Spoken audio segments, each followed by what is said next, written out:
490 BC. A rising storm engulfed the Aegean as the growing power of the East, the Persian Empire, prepared to clash with the free city-states of the West.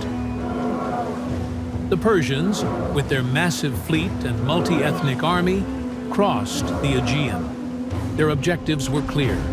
First Eretria, then Athens. Eretria fell within days. Next was the proud city of Athens, reaching across the sea with defiance.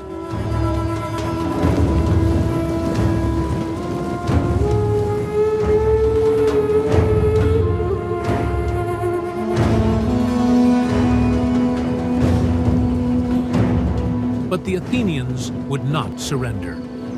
A hoplite force of 10,000 men was assembled, small by the standards of the time. Joined by 1,000 soldiers from their allies in Plataea. At their head stood an experienced commander, Miltiades. Miltiades was well acquainted with Persian tactics and strategy. Beside him was Callimachus, the polemarch, whose decisive vote in the war council tipped the balance.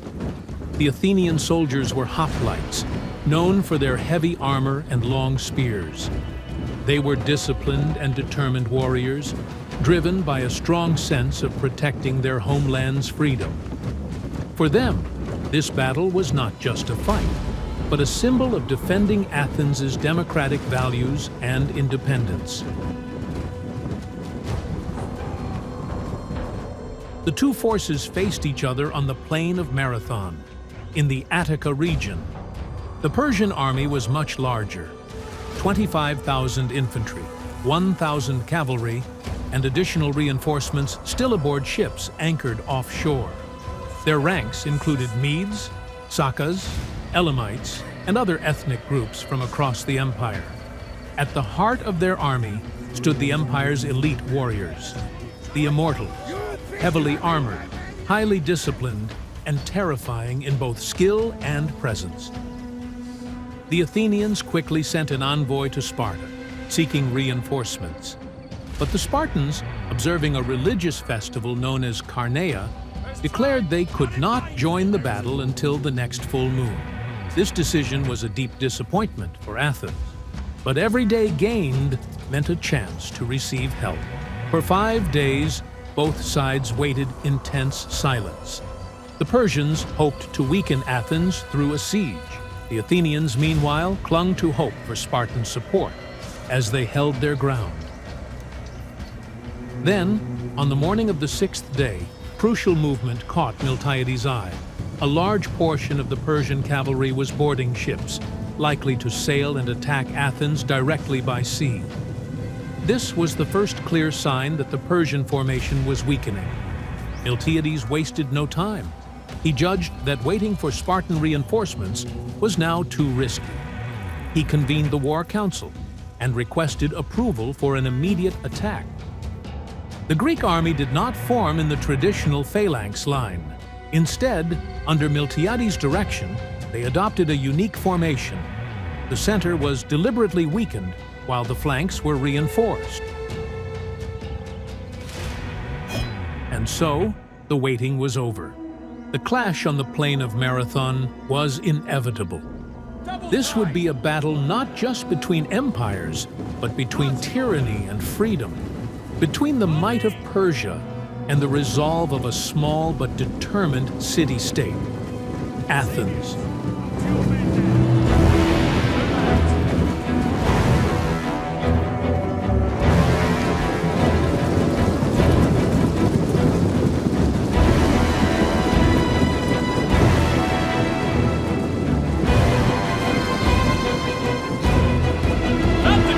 When the Athenian hoplites launched their attack, they did something never before seen on a battlefield, says Herodotus.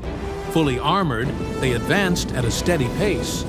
But as they entered the range of the Persian archers, they began to run the final 200 to 300 meters under a hail of arrows. No Greek army had ever employed such a tactic before.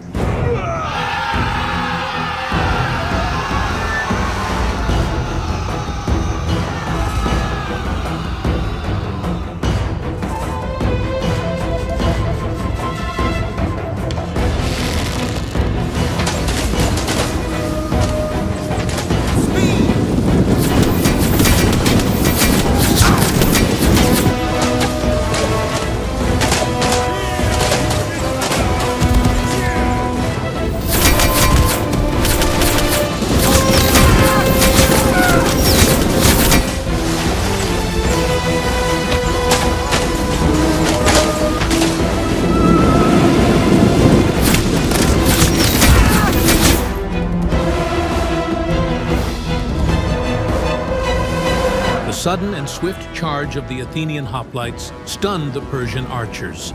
Caught off guard, they had no chance to fire effectively and were forced to retreat in panic. Double time! Orders understood!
The weakened center gradually began to give ground under the pressure of the Persian advance.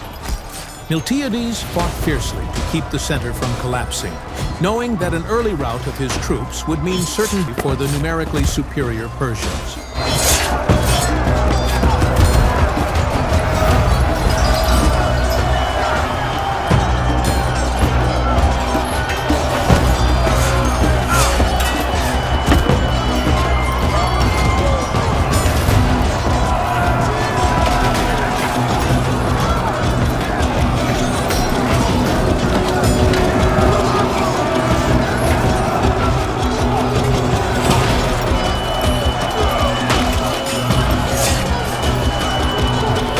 On the scorched soil of the Marathon Plain, the fate of the battle shifted with every moment.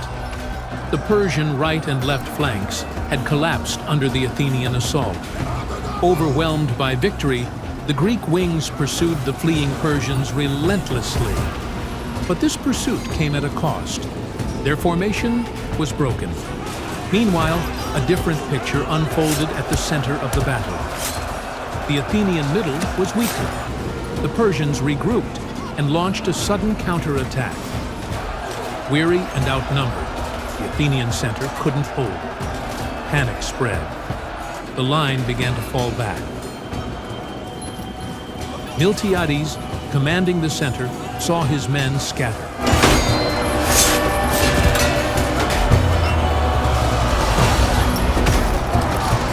And he, too, was forced to momentarily retreat. This was the razor's edge between victory and defeat.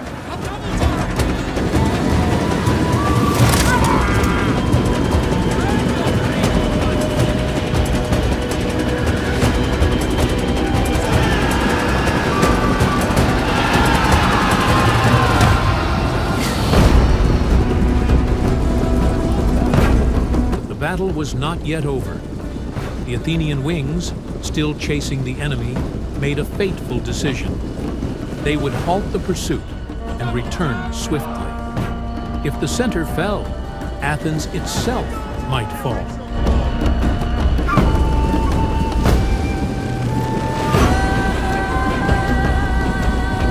Seeing his comrades returning on the horizon, Miltiades stopped, and then he shouted, "Do not flee.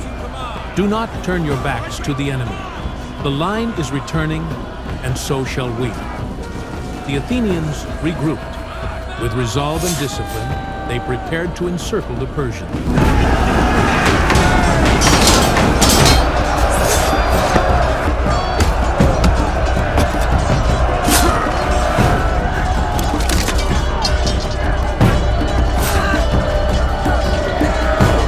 The center of the Persian army had been encircled by the Athenian. Hoplites returning from both flanks launched a disciplined pincer movement, trapping the Persian soldiers within a tightening ring.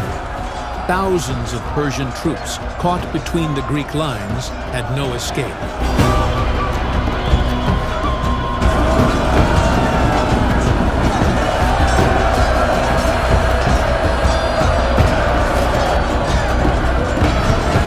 Chaos reigned.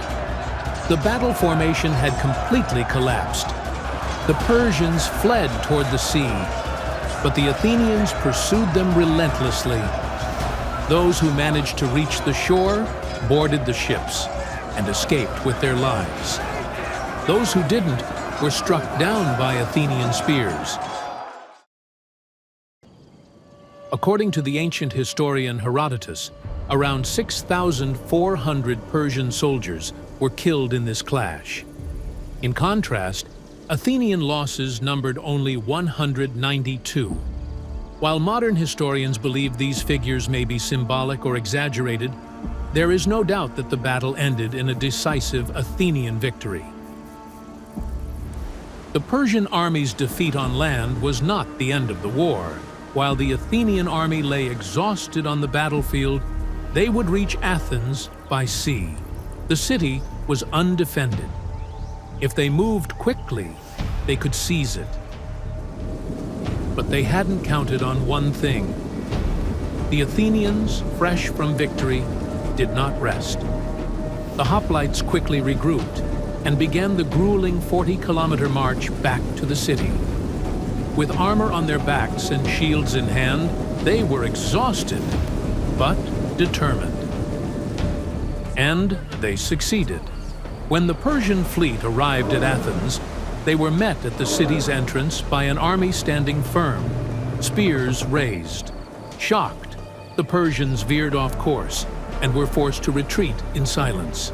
Victory at Marathon had been sealed not only on the battlefield, but in the very heart of Athens itself.